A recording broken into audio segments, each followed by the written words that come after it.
오늘 이제 우리가 함께 나눌 말씀은요. 히브리서 11장 32절 말씀.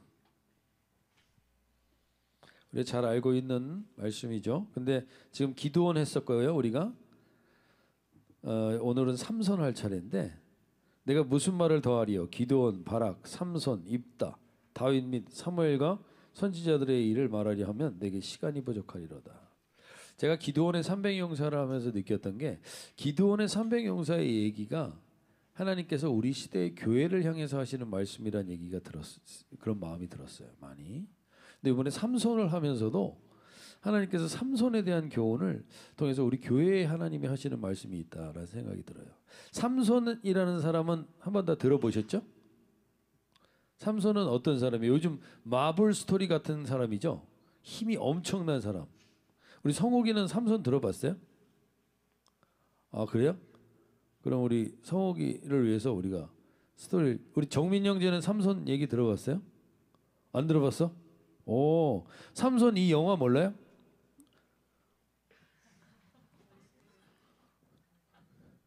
모르는구나. 삼손은 어떤 인물이냐면 이 성경의 역사에 나오면 성경에서 말하는 헐크예요. 헐크.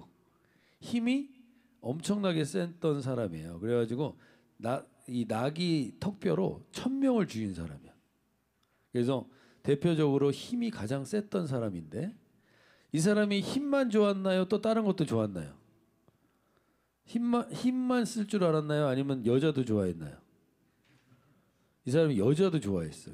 왜 이게 지금 역사 속에서 아마 성경의 스토리 중에서 가장 많이 영화화된 사람의 스토리가 바로 삼손 얘기예요. 왜냐하면 이 영화의 스토리에 딱 필요한 것들이 다 있거든.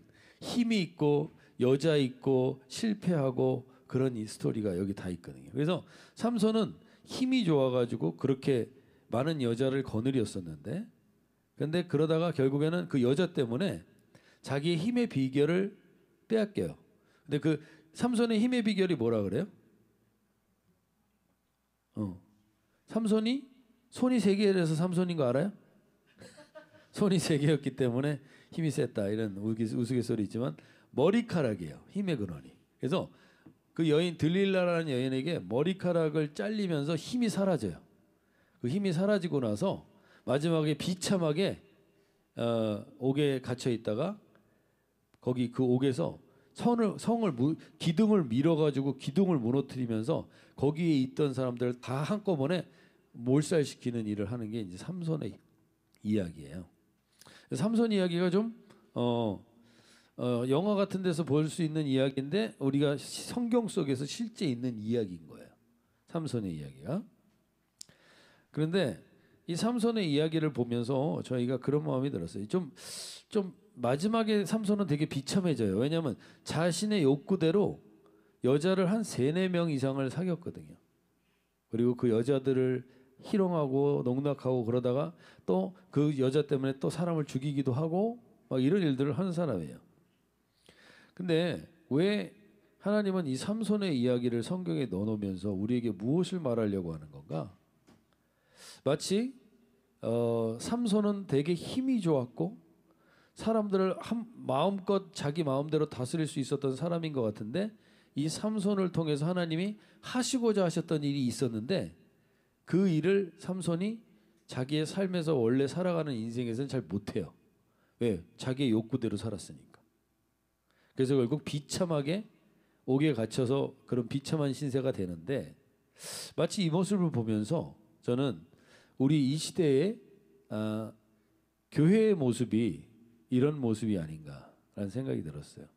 저 여러분이 만약 유럽을 가보신 분들이 있다면 유럽에 가면 가장 많이 들리게 되는 곳 중에 하나가 뭘까요? 유럽에서 가장 많은 게 교회예요.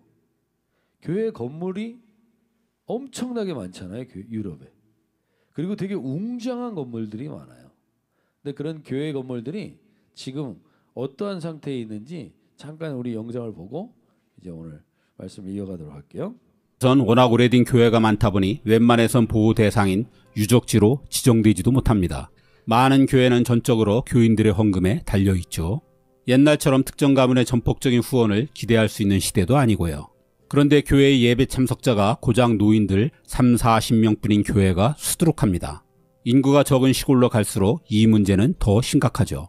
대부분의 이 역사적인 교회 건축물들은 50년마다 대대적인 복원공사가 필요합니다. 이 비용을 감당할 수 없게 된 유럽의 교단들은 교회 건물을 잇따라 민간에 내놓고 있죠. 구글에 잠깐 검색만 해봐도 부동산 중개업소에 매물로 올라온 교회가 수두룩합니다. 성스러운 교회를 거주지로 개조하면 천국을 맛볼 수 있다며 교회 매입을 부추기는 달콤한 광고도 적지 않죠. 매각된 교회는 서점, 카페, 레스토랑, 아파트, 호텔, 유치원, 극장, 박물관 등 다양한 용도로 사용되지만 때론 매우 불경한 장소로 쓰이기도 합니다. 신성시 되던 교회가 하루아침 사이에 나이트클럽이나 스트릿바로 변신하기도 하죠. 독실한 신자들의 비난을 감수하지 않을 수 없을 만큼 유럽의 많은 교회가 다급한 처지라는 뜻입니다.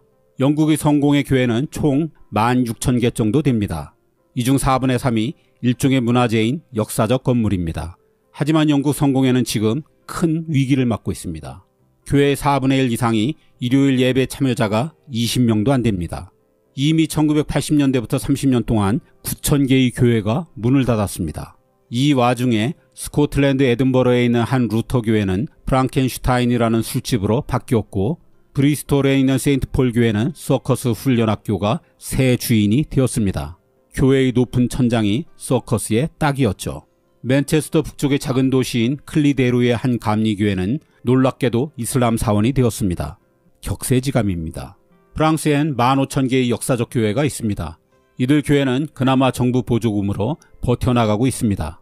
하지만 프랑스에서도 가톨릭 신자들이 급감하고 있습니다. 주일 미사에 참여하는 프랑스 가톨릭 신자들은 10명 중 1명뿐입니다. 이제 프랑스도 성당을 헐거나 혹은 팔거나를 선택해야 하는 한계점에 서 있습니다. 그 경우 당장 5분의 1인 3,000개가 바로 대상이 될 것입니다. 독일 역시 신교, 구교 가릴 것 없이 위기입니다. 지난 20년간 가톨릭 성당은 500개 이상이 문을 닫았습니다. 이 중 3분의 1은 그냥 헐어버렸고 3분의 2는 미술관, 카페, 펍을 운영하는 업체에 팔았습니다. 이 바람에 성직자는 물론 교회 관련 직원의 40%가 해고되었습니다. 개신교도 340개 이상이 폐쇄되었는데 함부르크의 교회는 이슬람 센터가 되었습니다. 2만 개 이상의 교회가 있는 이탈리아에선 적어도 1,000개가 아무도 쓰지 않아 폐허 상태입니다. 로마의 한 중세 성당은 그나마 주인을 새로 맞았는데 사크로의 프로파노, 즉 신성하면서 불경한이란 얄궂은 이름의 레스토랑이 들어섰습니다. 보수적인 가톨릭 국가인 스페인은 신자의 5분의 1만이 미사에 참석하면서 교회가 스케이트보드장, 바, 나이트클럽으로 개조되고 있고 체코는 프라하의 800년 된 성 미카엘 성당을 스트립쇼 업체에 팔아 큰 충격을 주었습니다. 일요일만 되면 다 함께 교회로 향하던 유럽의 전통적인 가족이 해체되면서 소위 모태 신앙도 더는 기대하기 힘들어졌죠. 사람들은 안전하고 편안하며 예측 가능한 환경에서 자라면 훨씬 덜 종교적이 된다고 합니다.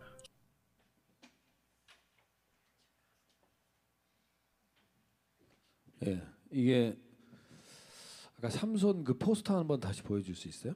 삼손 포스터 보여주시면 여기 포스터에 잘 안 보이겠는데 삼손 영화의 타이틀을 이렇게 얘기해서 성경 속에서 가장 위대한 영웅이라고 돼 있어요. 근데 삼손이 진짜 성경 속에 가장 위대한 영웅입니까? 세상적인 기준으로 말할 때는 힘이 있는 사람이니까 힘 있는 사람으로서는 영웅일지 모르지만 마찬가지로 지금 중세교회의 모습을 보여주면서 우리는 그걸 교회라 그래요. 그 건물을 교회라고 하는데 그 건물은 웅장하고 대부분 다 웅장하고요. 대부분 다 되게 멋있는 예술품처럼 되어 있습니다. 그런데 거기에 아무런 힘이 없는 거죠. 마치 삼손의 모습과 지금 이 교회들의 모습이 좀 비슷한 부분이 많은 거예요. 대단히 힘이 있어 보이고 대단히 세상적으로 능력이 있어 보이지만 거기에는 마지막 결과는 저렇게 처치곤란이 됩니다. 아무리 웅장하고 멋있게 져도 결국엔 지금 다 처치곤란이에요. 지금 유럽에서는 그 교회 건물들이 다 웅장했던 그 교회 건물을 유지하느냐고 어떻게 하면 저거를 저렴한 가격에 판매를 해서 다시 이 이윤을 돌게 하는가 이런 통로밖에 안 되고 있다는 거예요. 즉 여기서 우리가 한번 돌아보고자 하는 건 삼손도 위대한 영웅이 아니었고 저 웅장해 보이는 건물도 사실은 교회가 아닌 겁니다. 그래서 우리가 이걸 이 삼손의 스토리를 통해서 우리 현대 교회에 하나님이 하시고자 하시는 게 무엇인가? 다시 본질을 돌이키길 원하는 거예요.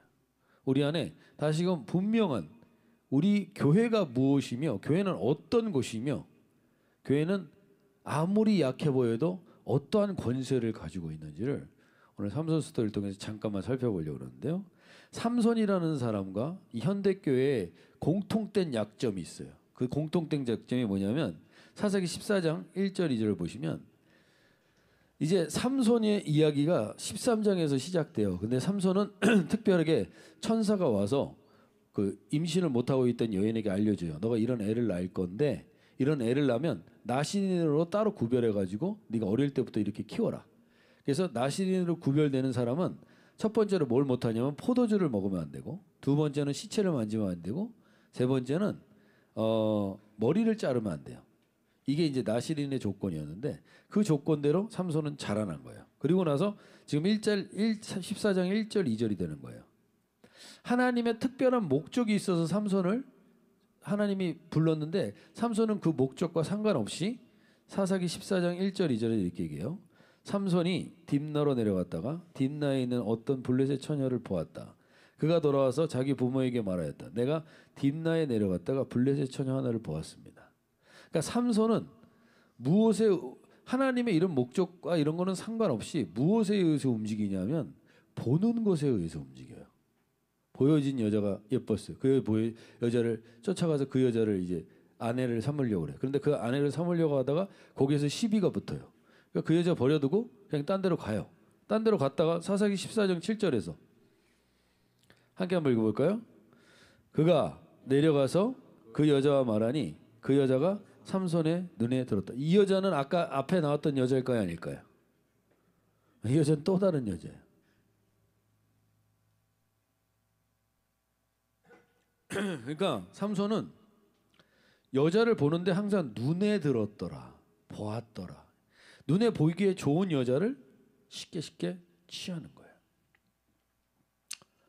근데 이 삼손의 모습과 우리 이 시대의 교회의 모습도 다르지 않아요. 왜 웅장하게 졌을까요, 교회를? 우리 교회는 왜 이렇게 초라할까요? 왜? 뭐 때문에 웅장하게 지는 거예요? 보여지기 위해서요. 보여주기 위해서. 보는 것에 의해서 움직여지는 거예요. 똑같이 그래서 그 보여지는 것에 의해서 움직인 결과는 창세기 3장 6절도 한번 보세요. 처음에 사탄이 하와를 유혹해서 줬던 표현이 이거예요. 여자가 그 나무 열매를 보니 먹음직도 하고 보암직도 하였다. 그뿐만 아니라 사람을 슬기롭게 할 만큼 탐스럽기도 한 나무였다. 우리 성경에서 이렇게 돼 있잖아요. 보암직도 하고 먹음직도 했다. 근데 히브리어 원어 성경을 원래 보면 이게 이제 처음이거든요. 히브리어 원어 성경이 이렇게 시작되는 거예요. 처음에 나오는 단어가 중요해요. 히브리어는. 처음 그 첫 문장이 중요한데 첫 문장이 뭐예요? 첫 문장이 라라는 보다라는 거예요. 그러니까 하와에게 처음부터 사탄이 보여주면서 시작해요. 그래서 요한일서 2장 16절에서요.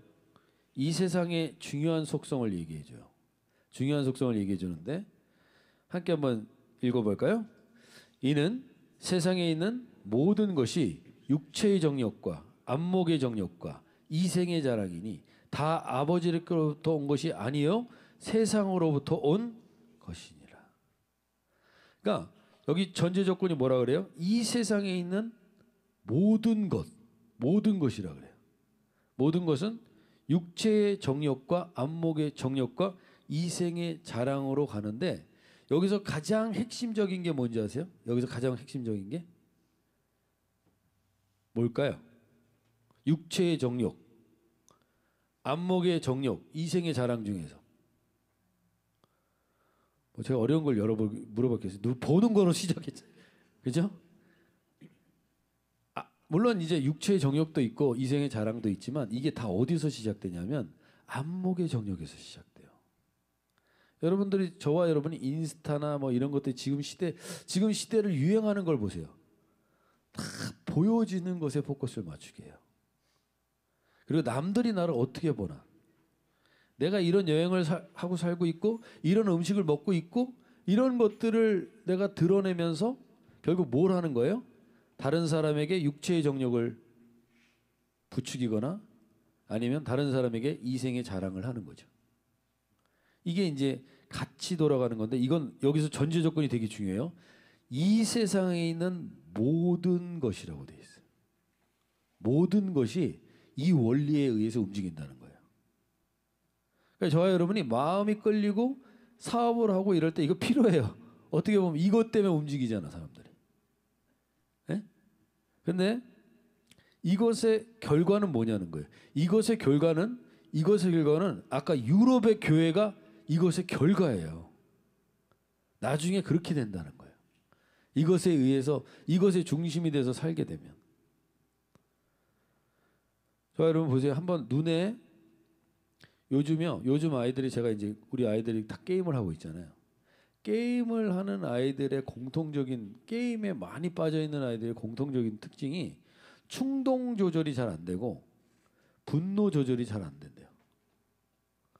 왜냐하면 일단은 게임은 보잖아요. 보면서 하는데 뭔가를 보다가 내가 너무 이 보는 것에 의해서 이것에 어떤 판단을 해서 행동을 하려고 할 때 오랫동안 생각을 하면 어떻게 되죠?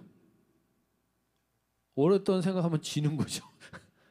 오랫동안 생각하면 지기 때문에 생각이 너무 깊어지면 안 돼요. 바로바로 움직여야 돼요. 거기에 너무 익숙해져 있는 거예요. 보면 보는 것에 바로 반응이 나와야 돼. 그러니까 그것에 익숙해지다 보니까 충동 조절이나 분노 조절이 잘 안 된다는 거예요. 어떻게 보면 우리가 지금 이 시대에 살고 있는 거죠. 대표적인 사람이 오늘 사사인 이 삼손인 거예요. 보이면 그냥 보이는 대로 행하는 거예요. 생각할 필요 없이. 그 결과는 결국 삼손은 나중에 머리가 잘립니다. 한 여인에 의해서 머리가 잘리고 나서 힘이 다 빠지잖아요. 그 다음에 블레셋 군인에게 잡혀요. 블레셋 군인에게 잡힌 다음에 가장 먼저 삼손에게 한 행동이 뭔지 아세요? 네? 눈을 빼는 거예요. 그러니까 이게 어떻게 보면 이번에 묵상하면서 같이 연결된 걸 수도 있지만 보세요. 이 사람이 눈에 의해서 움직였던 사람이에요. 눈에 보이는 대로 움직였어요. 그 결과는 처참하게 나중에 눈이 뽑히는 결과가 나와요. 그리고 비참한 인생이 돼요. 그래서 우리가 눈에 보이는 것에 무엇보다도 오늘 이 아침에 좀 우리가 좀 기도하며 나가면 저와 여러분이 지금 눈에 보이는 것 때문에 충동 조절과 분노 조절이나 이런 게 안 되고 빨리빨리 움직이고 있다. 그럼 그 결과가 그렇게 좋지 않을 거라는 걸 이미 예상하셔야 돼요. 예? 아까 그 현대 교회와 같은 그런 모습으로 결과물이 나올 수 있다는 거예요. 그러면서 눈에 보이는 대로 움직이잖아요. 그런데 눈에 보이는 대로 움직인 결과는 반드시 무엇을 가져오냐면요. 사사기 16장 15절에서 이렇게 얘기해요. 들릴라라는 여인이 삼손에게 자기 힘이 비결이 뭐냐 그러니까 이 삼손이 이 들릴라라는 여인한테 몇 번 속여요. 내 머리를 꼬면은 내가 힘이 빠져. 뭐 내가 이렇게 무슨 뭘로 이렇게 올가매면 내가 그걸로 힘이 없어서 그걸 못 끊어내. 막 그러는데 다 끊어내요. 그 장난을 한 3번을 친단 말이에요. 그 다음에 이 여인이 하는 말이 이거예요. 들릴라가 삼손에게 이르되 당신의 마음이 내게 있지 아니하면서 당신이 어찌 나를 사랑한다고 하느냐. 이 사람이 뭘 요구하냐면 네 마음을 요구하는 거예요. 너 마음을 안 주고 있잖아 나한테. 마음을 줘야지 어떻게 마음을 주지도 않고 사랑한다고 얘기해. 나를 3번이나 이렇게 희롱했다고 딱 얘기합니다. 그러니까 사사기 16장 16절에서 이렇게 얘기해요. 함께 한번 읽어볼까요?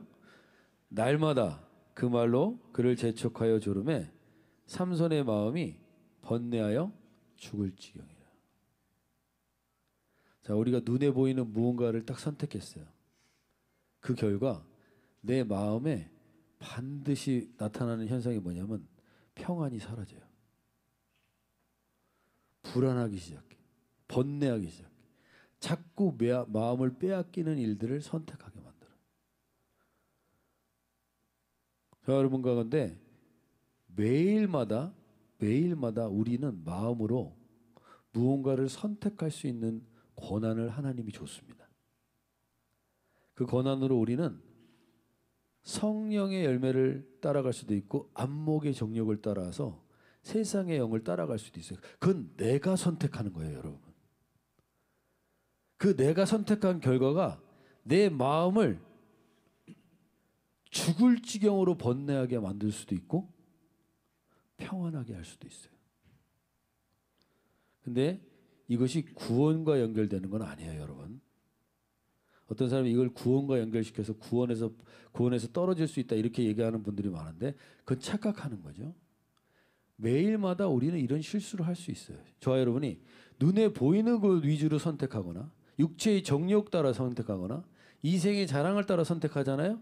그럼 그 결과가 내 마음을 번뇌케 할 수 있어요. 죽을 지경만큼. 당시에 내 마음이 어디에 있느냐에 따라서 나는 평안을 누릴 수도 있어요. 그래서 마태복음 6장 21절 22절에서 성경은 명확하게 얘기해 줍니다. 함께 한번 읽어볼까요? 내 보물이 있는 그곳에는 네 마음도 있느니라.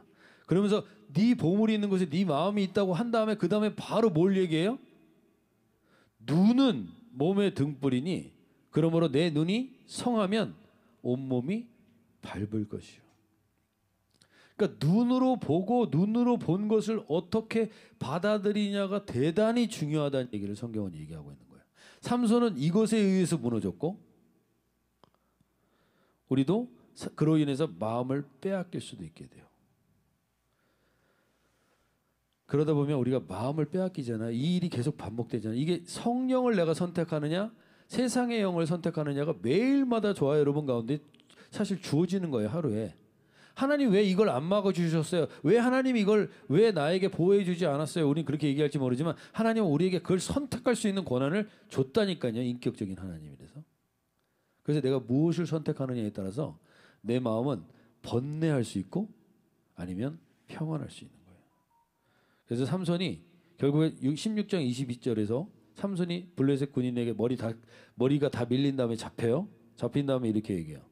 16장 20절에서 들릴라가 이르되 삼손이여 블레셋 사람이 당신에게 들이닥쳤느니라 하니 삼손이 잠을 깨며 이르기를 내가 전과 같이 나가서 몸을 떨치리라 하였으나 여호와께서 이미 자기를 떠나신 줄을 깨닫지 못하였더라. 뭐냐면 하나님이 나를 떠났는데 하나님이 나를 떠난 걸 내가 눈에 보이는 대로 행동하고 선택함으로 인해서 내 마음을 거기다 뒀더니 하나님이 나를 떠난 것도 모르고 살고 있었다는 거예요. 근데 자기는 전처럼 그렇게 하려고 그랬다는 거죠. 근데 저는 이 모습을 보면서 마치 우리 이 시대의 교회와 같은 거예요. 우리 교회도 예외는 아닐 수 있겠죠. 하나님의 성령이 이미 떠났어요. 눈에 보이는 것 추구하면서 뭐 세상의 자랑들 추구하면서 이미 떠났는데 그걸 모르고 있는 거예요. 우리는. 내 마음이 하도 오랫동안 주님을 떠나 있어서. 오늘 그리고 나서 결국에는 비참하게 두 눈이 뽑히고 아무것도 할 수 없는 사람처럼 전락해 있는 이 삼손의 모습과 교회도 마찬가지죠. 교회도 아무리 화려한 건물이 있으면 뭐합니까? 아무리 많은 사람이 모이면 뭐합니까? 거기에 하나님의 영이 없으면 하나님의 영이 그걸 떠나면 어떻게 그 교회가 그 일을 할 수 있겠습니까? 이 시대의 교회가 마치 이런 것 같이 우리 교회도 마찬가지 이럴 수 있습니다. 이러면 능력이 없죠. 그럼 이렇게 비참한 삼손과 같은 모습으로 이 시대의 교회는 끝나는 거냐? 근데 그 삼손에게 하나님이 두 눈이 뽑히고 나서 이제 이러한 은혜를 줍니다. 한번 볼까요? 삼손이 16장 20절 한번 보실래요? 들릴라가 이르되 삼손이여 블레셋 사람이 들이닥쳐 이미 자신을 떠난 줄 깨닫지 못했죠? 그 다음에 성경 구절 있나요? 21절 말씀 한번 볼까요? 사람들이 그를 붙잡아서 눈을 빼고 가사에 내려가 노스줄로 매고 그에게 옷의 맥도를 돌리게 하였더라. 이제 눈이 뽑혔어요. 삼손은 뭘 볼라 그래도 볼 수가 없어요 이제. 근데 눈이 뽑히고 나니까 그제서야 나를 포기하지 않고 나와 함께 하셨던 하나님을 보게 되는 거예요. 그 눈을 들게 돼요. 그 눈을 들고 이 비참한 신세에서 한 번만 나에게 힘을 주십시오. 내가 하나님께 돌이키겠습니다. 돌이키니까 그때 하나님께서 그에게 새 힘을 주는데 그때 여기서 중요한 표현이 나요. 16장 22절 말씀. 16장 22절 말씀. 함께 읽어볼까요? 그의 머리털이 밀린 후에 다시 자라기 시작하니라. 다시 하나님은 은혜를 줍니다. 어떻게 하면요? 새를 줍니다. 어떻게 하면요? 새롭게 눈을 뜨고 하나님의 임재와 하나님의 도우심을 구하면 아무리 비참한 신세에 있는 것 같아도 다시 자라게 합니다. 그게 하나님의 은혜인 거예요. 우리의 능력 때문에 무엇을 할 수 있는 게 아닙니다.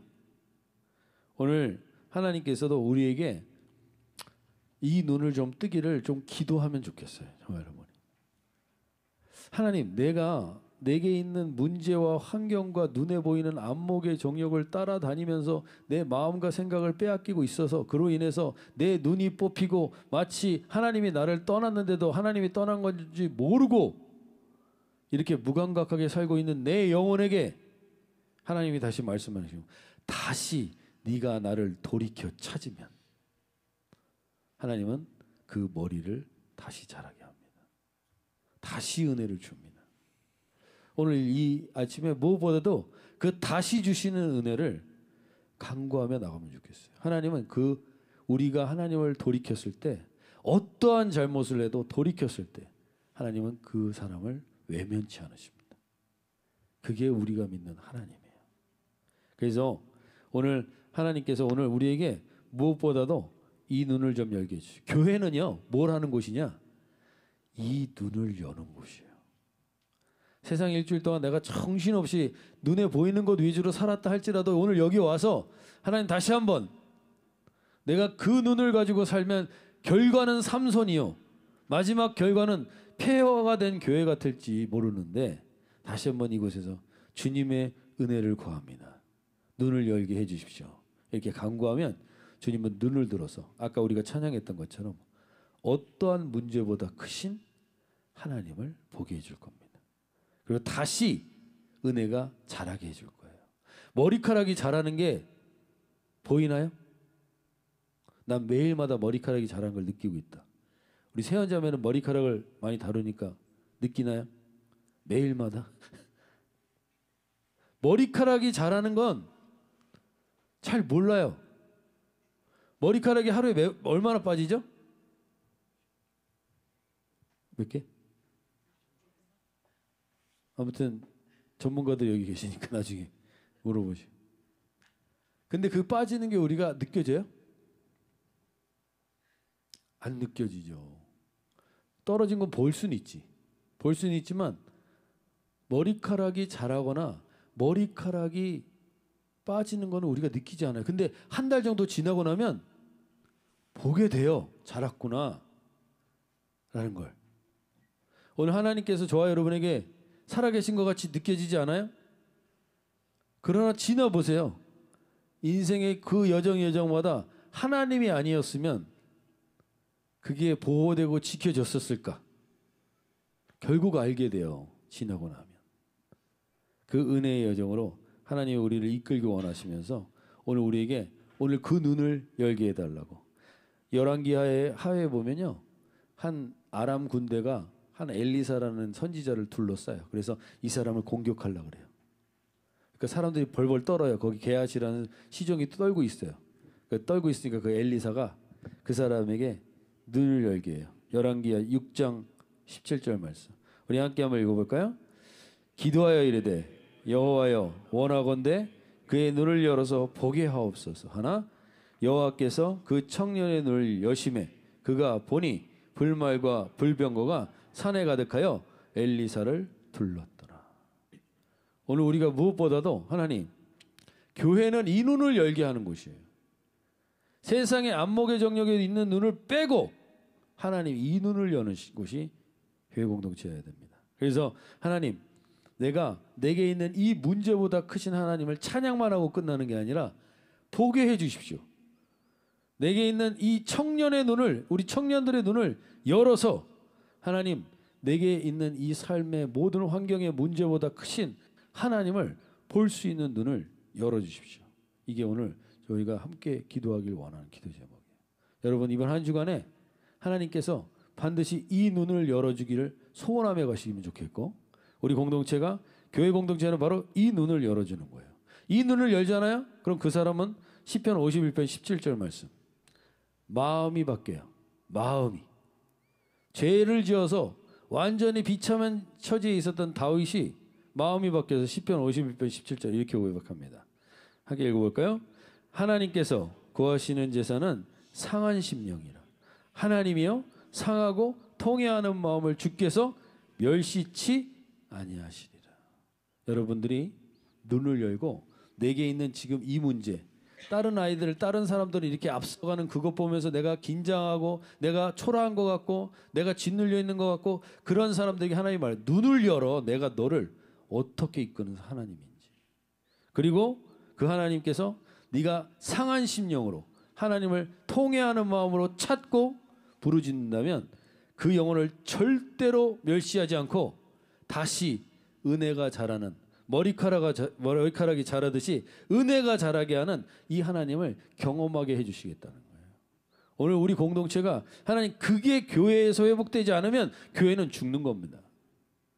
오늘 우리 가운데 다시 한번 하나님 이 눈을 열고 이 상한 심령으로 주님 앞에 나가는 그러한 공동체가 되게 해 주시옵소서. 우리 고백하며 그렇게 기도하며 나가는 공동체가 되길 원합니다. 그래서 하나님께서 이 삼손의 머리카락이 다시 자라게 하시면서, 다시 자라게 하시는데, 다시 자라게 하시면서 삼손의 존재 이유를 알게 해요. 교회의 존재 이유를 알게 하시는 것과 똑같아요. 삼손의 존재 이유가 뭐였느냐? 사사기 13장 5절 말씀 보시면, 보라, 내가 임신하여 아들을 낳으리니 그의 머리 위에 삭도를 대지 말라. 이 아이는 태에서 나옴으로부터 하나님께 바쳐진 나실인이 됨이라.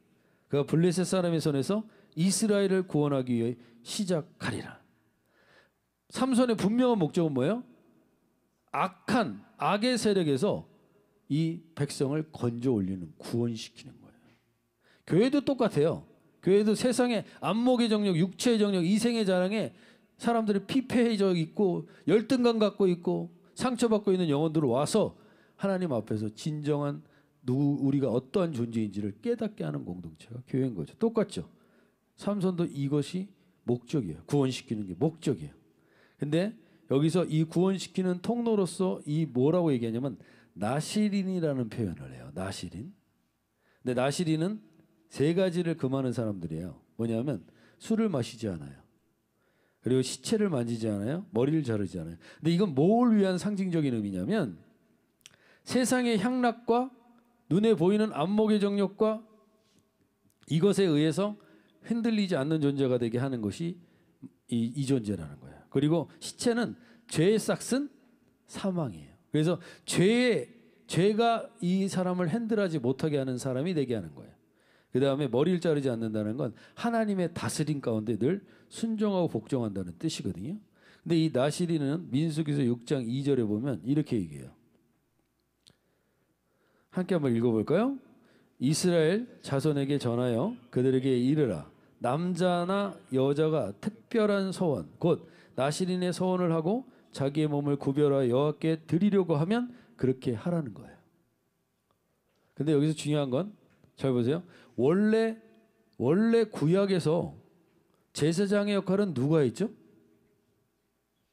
어느 지파가 했죠? 레위 지파가 했죠? 레위 지파 사람만 할 수 있게 만들어 놨어요. 근데 구약에서 유일하게 누구나 그 일을 할 수 있게 하는 사람이 누구냐면 나실인이에요. 나실인으로 서원한 사람은 누구나 그 일을 할 수 있어요. 근데 그 나시린은 누구만 될 수 있는 거예요?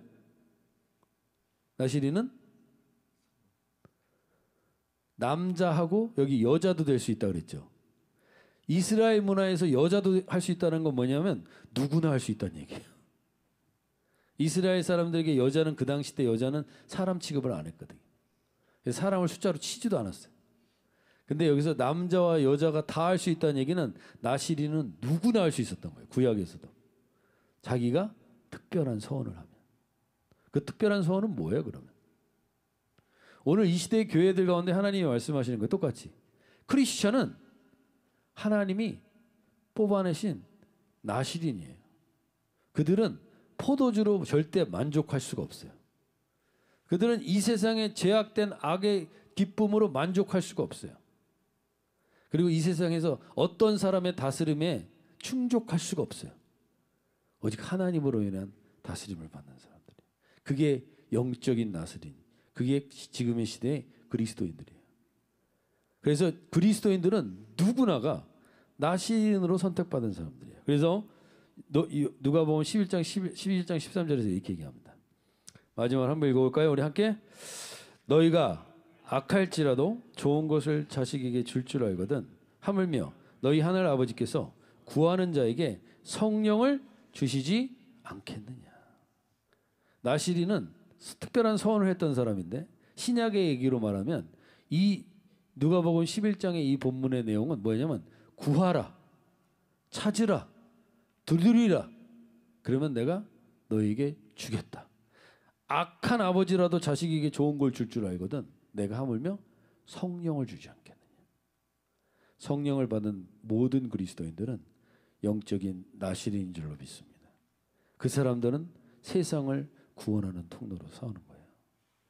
오늘 저와 여러분이 세상에서 육체의 정욕과 안목의 정욕과 이생의 자랑 때문에 자랑을 하고 계신 분이 있을 수도 있고 열등감에 빠진 사람이 있을 수도 있고 그것 보이는 것이면 무엇이든지 해야 될 것 같이 마음이 번민하는 사람들도 있을 수 있어요. 오늘 근데 그분들에게 성령님이 말씀하세요. 너희들이 나를 구하고 찾고 두드리면 내가 너에게 성령으로 함께해서 눈을 열어주고 그리고 상한 심령으로 하나님 앞에 가까워지는 역사를 통해서 결국엔 하나님이 구원케 하는 통로로 우리를 사용하시길 원하신다는 것입니다. 오늘 저와 여러분이 그 통로로 부름받은 거예요. 삼손 눈이 빠졌죠? 비참하죠? 그러나 그 인생은 마지막에 믿음의 명예의 전당 오늘 히브리서 11장에 올라가잖아요. 그러한 인생도 올라가요. 하물며 우리를 하나님이 성령을 구하고 성령을 찾은 자들을 하나님이 외면하시겠습니까? 누구에게나 그 성령을 주시며 우리를 통해서 하나님은 새 일을 이루기를 원하신다는 거예요.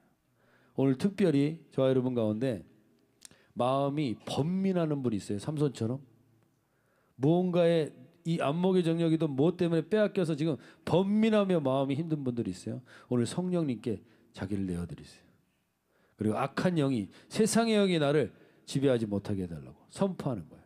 그리고 주님 앞에 이 성령을 의지하여서 성령께서 여러분들에게 회복시켜 주잖아요. 그럼 여러분들은 이 땅에서 누군가 비교하다가 끝나는 이 인생이 아니라 한 사람이로 제대로 된 사람 구원해내는 통로로 하나님이 쓰실 거예요. 그러한 통로로 우리 쓰임받을 수 있도록 이 찬양의 고백으로 우리 함께 고백하며 나가도록 하겠습니다.